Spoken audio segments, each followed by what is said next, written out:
Magandang araw kaibigan! Tuloy po kayo sa Felicidad's Channel. Sa mga kwento ng buhay at pag-ibig na hinalukay sa natatagong baul ni Felicidad.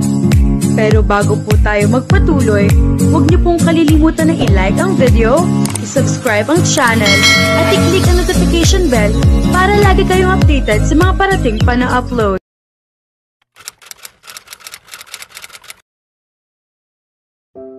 Kaway ng kaway si Ella sa papalapit na bangkang sinasakyan ni Ramon.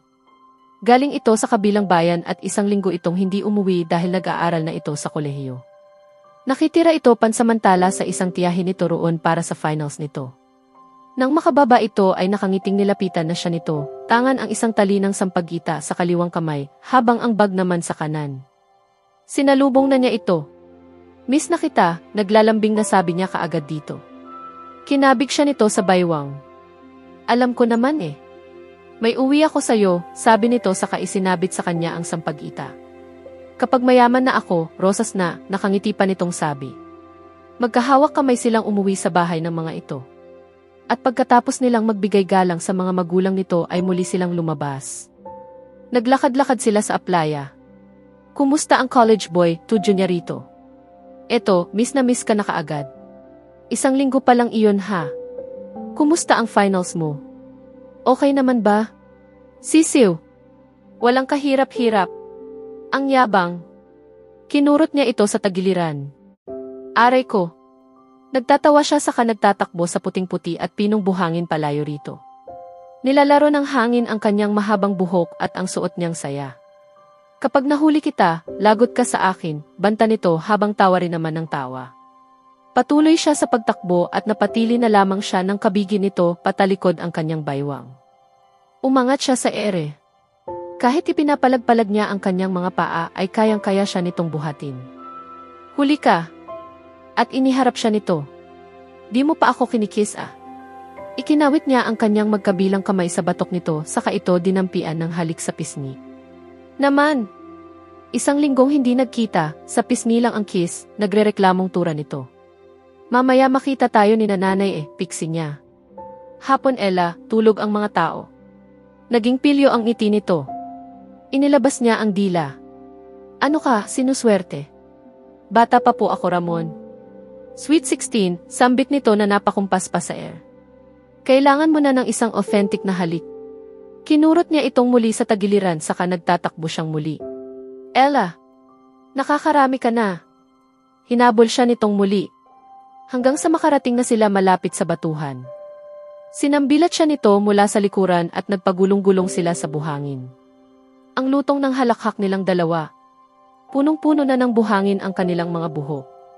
Nagkalagas-lagas na rin ang sampagita sa tali. Hanggang sa kubabawan siya nito. "Hahalikan kita, Ella." Itinagilid niya ang mukha upang sa pisngi lumapat ang halik nito. Aliw na aliw siyang tuksuhin ito. "Naman!" Marahas nitong nakamot ang ulo. Hagigik siya ng hagigik saka nagtatakbo na naman. Umakyat siya sa paborito nilang pwesto sa batuhan. Tinabihan siya nito. "Nagtatampo ako sa'yo, anito." "Ay sus! Nagtampo naman daw." "Sige na nga, kiss mo na ako." "Napipilitan ka lang yata eh." Himig nagtatampo pa rin ito. Hinawakan niya ang magkabilang pisngi nito at iniharap ito sa kanya. "Ramon, hindi bagay sa iyo ang magdrama." Natawa ito ng malakas saka siya kinabig palapit dito. "Hindi ba bagay?" "Hindi eh. Pero pwede na kitang halikan." Tumango siya. Sa lips. Nakangiting muli siyang tumango. Sinakop ng palad nito ang pisngi niya. Automatikong nabura ang ngiti niya. Inilapit nito ang mukha sa kanya. Nanginginig pa kapwa ang kanilang mga labi nang maghinang ang mga iyon. Nang una ay kapwa nila hindi alam ang tamang paghalik. Ngunit nang tumagal ang halik, nagugustuhan na nila iyon. Pakiramdam niya ay silang dalawa lamang ang tao sa mundo. Nang maghiwalay ang kanilang mga labi ay kapwa pa sila hinihingal. "Mahal na mahal kita, Ella," sambit nito. Muling naglapat ang kanilang mga labi. Wala siyang nadamang pagtutol. Bagkus, pakiramdam niya ay ayaw na niyang maghiwalay pa ang mga labi nila. Nadama niya ang palad nito sa ilalim ng kanyang busa. Sa kanyang dibdib. Gayunman ay wala siyang nadamang pagtutol. Hanggang sa bigla itong huminto. Napatingin siya rito, nagtatanong ang mga mata. Saka na, Ella. Bahagyang namula ang pisngi nito. Baka may mangyaring iba, alam mo na. Napakamot pa ito sa ulo.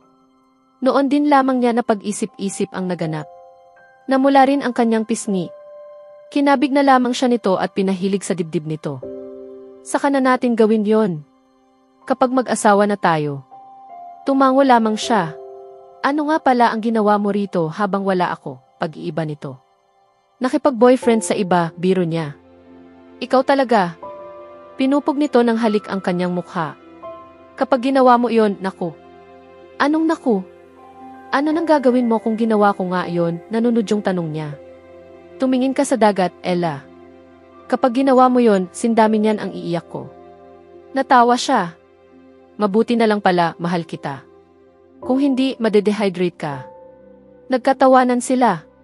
Pero ano nga ang ginawa mo rito nitong linggong to? Wala.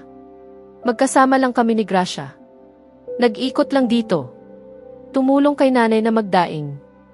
Ikaw, baka mamaya may iba ka na palang kasintahan doon sa kabila ha? Nagselos naman daw siya. Natawa ito. Hindi ko gagawin sa'yo yon, Ella. Alam mo yan. Mabuti na iyong sigurado. Pinisil nito ang ilong niya. Ikaw ba, kailan ka magka-college? Ewan ko nga sa nanay at tatay. Ang alam ko, sa pasukan. Pero nasira ang bangka ni tatay. Siguro, sa susunod na taon na lang ulit. Ewan ko ba, parang nawawalan na ako ng pag-asang makapasok ulit. Napabuntong hininga siya. Hindi pwede yon, Mariing sabi nito. Kahit ano nang mangyari, magtatapos ka. Kahit ano nang mangyari, magtatapos tayong dalawa, Ella. Kung sakali man na hindi ka na nila mapag-aral sa ngayon, hahanap ako ng paraan para makapag-aral ka. Kung makakapagtapos ako at makapagtatrabaho, ako ang bahala sa'yo. Tila may mainit na bagay na humaplos sa kanyang dibdib sa tinura nito. Ikaw ba tuloy-tuloy na rin ang pasok? Tanong niya rito. Baka huminto ulit ako ng isang semester. Mag-ipon muna ulit tapos papasok ulit. Pero mabilis lang naman ang panahon, Ella. Hindi natin mararamdaman na kapag tapos na tayong dalawa. Mataas ang pangarap ko para sa ating dalawa. Aalis tayo rito. Nakita mo yung mansyon ng mga Inevilla? Itinuro pa nito ang pinakamataas na bahagi ng isla kung saan tanaw nila ang mansyon. Tumango siya. Magkakaroon tayo niyan. Ayoko naman ng ganyan kalaking bahay, Ramon. Tama na sa akin iyong simple lang. Basta bahay nating dalawa. Matutupad yon, Ella. Umiti ito sa kanya. Ilang anak ba ang gusto mo? 2 lang. 2 lang? Ayoko. Gusto ko mga 6 o 5, deklara nito. Ang dami naman nun. Basta, gusto ko marami. Pupunuin natin ng bata ang bahay natin. Magiging masaya ang bahay. Ang gusto ko, kapag nandoon tayong pamilya, maingay. Matutupad iyon, Ella. Pangako. Naniniwala naman siya rito. Pupunta na rin ako sa kabilang bayan, Ella, pagbabalita ni Gracia sa kanya ng araw na iyon. Nagulat siya. Ano naman ang gagawin mo ron? Nagtatakang tanong niya. Magtatrabaho, ano pa? Wala namang mangyayari sa akin dito sa isla eh. May nakita ka na bang trabaho? Wala pa. Pero sabi ni Ramon, tutulungan daw niya akong makahanap. Kinausap ko siya ngayon lang. Kaya mo na bang mag-isa roon?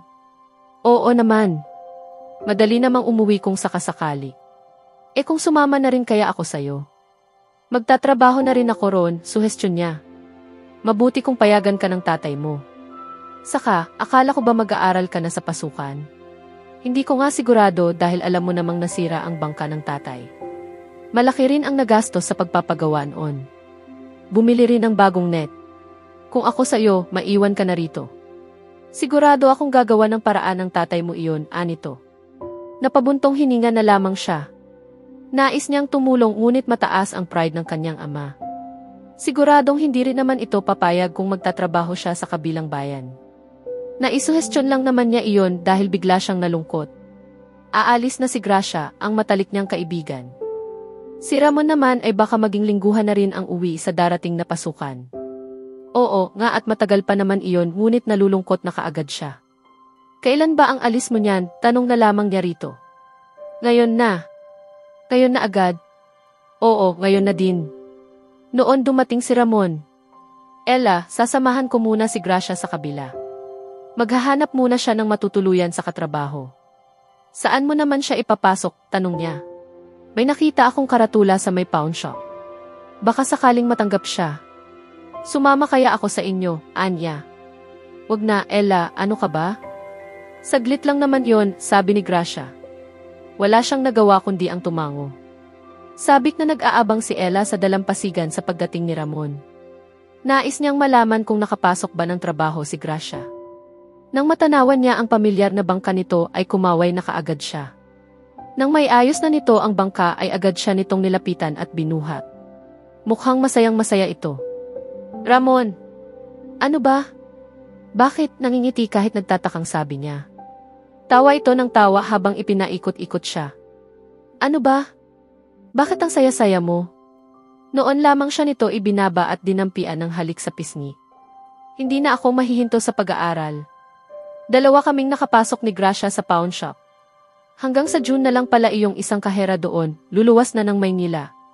Tinanggap ako noong may-ari. Eksakto sa pasukan. Mag-ipon kami ng tatay ng pampa-enroll ngayong bakasyon.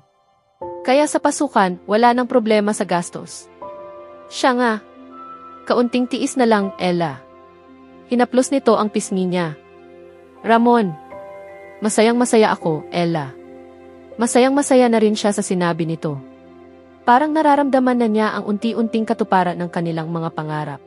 Dahil sa malakas na pagbusina ng sasakyan na nasa likod ng sa kanya, ay nabalik ang isip ni Ella sa kasalukuyan.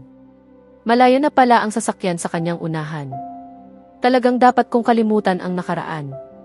Bulong niya habang patuloy na nagmamaneho. Bakit pa nga ba niya iyon pilit na bubuhayin? May pag-asa pa ba ang lahat? Paano kung isang araw ay magising na lamang siya at matuklasan niyang mahabang panahon na ang nasayang niya sa paghihintay na maibalik ang lahat sa dati? Posible ba talaga ang nais niyang mangyari? Subalit may nasisilip pa naman siyang pag-asa. Hindi pa rin siya naniniwala na ganoon lang kadaling nalimot ni Ramon ang masasaya nilang mga araw. Kahit pa nga nabahira na iyon ng pait sa dami ng taong nakalipas ay hindi ang katulad ng sa kanila ang madaling itapon at makalimutan. Naniniwala pa rin siya na matibay ang pundasyon nila kahit nararamdaman niya na tila unti-unti na iyong nabubuwag. Saka na siya susuko kapag nakita niyang wala na talagang pag-asa. Sa ngayon, pilit niyang bubuin ang pagsasama nila nito. Narinig na ni Ella ang pamilyar na ugong ng sasakyan ng kanyang asawa. Kahit na ibinilin pa nitong huwag na siyang maghintay ay hindi niya ginawa. Nais pa rin niyang ipakita rito ang kanyang pagmamahal kahit sa ganoong paraan man lamang. Nais niyang ipadama rito na mahal pa niya ito. Na hindi niya nalimutan ang lahat hanggang ngayon. Nang bumukas ang pinto ay tila nabigla pa si Ramon nang makita siya nitong nakatayo sa sala. Akala ko ba sinabi ko sa'yo na wag mo na akong hintayin? Walang emosyong wika nito. Nang mga sandaling iyon ay nais niyang sabihin dito kung ano ang nadarama niya. Ngunit natakot siya sa blangkong ekspresyon sa mukha nito. Hindi naman kita hinihintay. Nanood lang ako ng palabas sa telebisyon, kapapatay ko pa lang pagsisinungaling niya. Hindi na ito umimik at umakyat na sa kwarto nito. Nanlalatang napaupo siya sa sofa. Bakit ang kaunting engkwentro nilang iyon nito ay nakapagdudulot sa kanya ng ganoong emosyon? Pakiramdam niya ay pagod na pagod siya, hapong-hapo. Hindi na niya namalayan kung gaano siya katagal na nakaupo lamang doon. Napako ang paningin niya sa isang wood carving na nakapatong sa center table. Dinampot niya iyon. Sa susunod na kabanata, unti-unting haharapin ni Ella ang katotohanang hindi na siya ang mundo ni Ramon. Ngunit sa kabila ng sakit, magpapasya siyang alamin kung may natitira pa bang puwang para sa kanilang dalawa o kailangan na talaga niyang pakawalan ang nakaraan. Kaya abangan natin,